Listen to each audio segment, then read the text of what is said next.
Hallo zusammen, herzlich willkommen zur 16. Folge von Swissinfo Doof Ask Switzerland.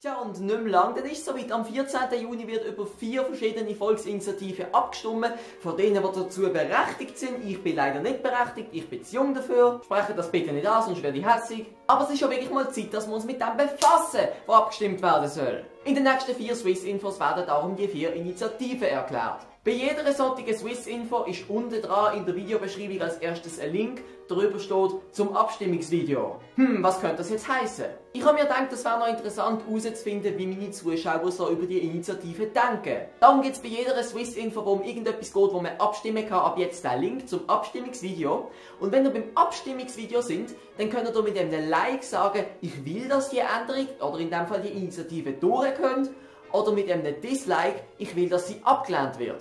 Wichtig ist einfach, dass es nicht bei dem Video, das ihr jetzt gerade seht, macht, sonst gibt es im nächsten einen riesen Facepalm, sondern wirklich bei dem, was unten verlinkt ist. Kurz vor der Abstimmung werde ich dann eine Prognose machen, wie die Initiativen ausgehen, wenn ihr allein die Wahl hättet. Tja, und mal schauen, wie nachher dann am Endresultat von diesen Initiativen sind. Ich bin gespannt. Und fangen wir an mit der ersten Initiative, und es geht jetzt um die Erbschaftssteuerinitiative. Das ist auch die Initiative, die in den Medien am meisten thematisiert wird. Die Initiative ist aus linken Kreisen lanciert worden. Nochmal kurz zur Aufklärung. Links sind die vor allem den Reichen viel wegnehmen wollen und es den Armen geben wollen. Und die Initiative verlangt, wie schon im Titel zu entnehmen ist, eine Erbschaftssteuer von 20%. Das zählt natürlich nicht für alles, was man erbt und auch nicht für alle, sondern wenn man mehr wie 2 Millionen Schweizer Franken erbt, dann ist alles, was mehr wie 2 Millionen ist, besteuert. Kleines Beispiel vielleicht. Wenn ich 7 Millionen Franken erben würde, boah, schön wär's ey. Nein, dann würde ja meine Eltern sterben. Nein, ich nehme es zurück. Wenn ich 7 Millionen Franken erben würde, müsste ich genau 1 Million an Steuern abgeben. Ich erkläre das schnell.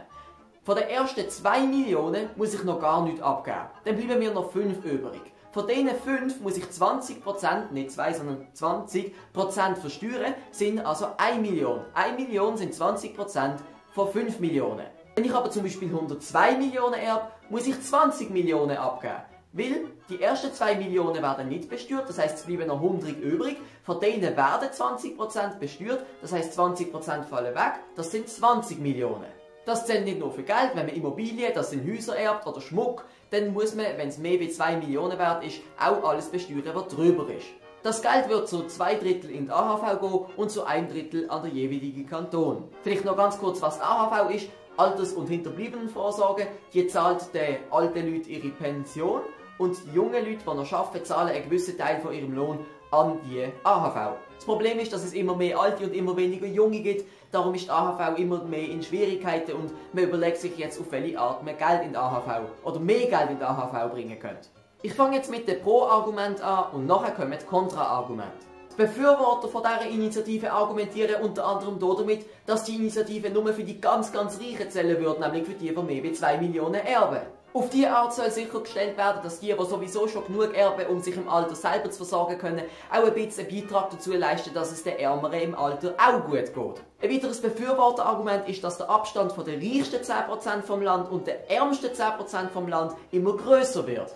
Die Initiative sollte das ändern. Und jetzt kommen wir noch zu den gegnerischen Argumenten. Die Gegner von dieser Initiative bemängeln vor allem, dass in dieser Initiative nicht festgelegt wird, wie viel Steuern jemand, der ein Unternehmen besitzt, bezahlen muss. Wenn nämlich ein traditionelles Schweizer Familienunternehmen vom Vater zum Sohn oder von der Mutter zur Tochter weitergegeben wird, dann muss ja der plötzlich 20% abgeben davon möglicherweise. Das wird für viele Schweizer Unternehmen ein Ende bedeuten.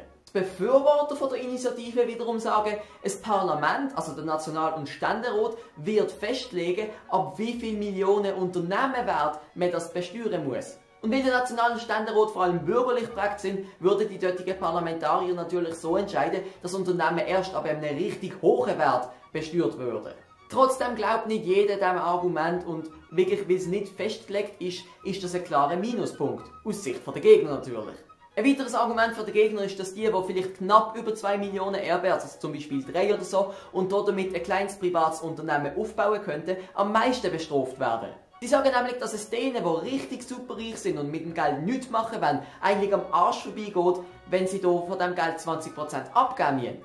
Denen, die aber mit dem Geld ein kleines Unternehmen aufbauen könnten, das heisst mit dem Ertrag vom Unternehmen wieder Steuern einbringen könnten jetzt eben das Unternehmen nicht aufbauen, weil ihnen die 20% je nachdem fehlen. Damit wären wir mit den Pro- und Kontra-Themen durch. Wenn euch noch weitere Pro- oder Kontras einfallen, einfach in die Kommentare. Und Leute, wenn euch keine einfallen, ja, dann schaut doch in den Kommentaren, was die anderen geschrieben haben. Dann kommen wir noch zu den Prognosen, die jetzt laut Umfragen stehen. Gemäss Umfragen wird die Initiative mit fast 60% abgelehnt. Das ist ein mitteldeutliches Resultat. Es hat schon deutlichere gegeben, aber es ist doch eher so ein bisschen gegen offen. Natürlich könnte man jetzt sagen, die Initiative ist ja erst in 2 Wochen, da kann sich noch vieles ändern. Aber es müsste ja immerhin 10% zugelegt werden, damit überhaupt mal Gleichstand wäre. Und 10% in 2 Wochen, das wäre ein Wunder.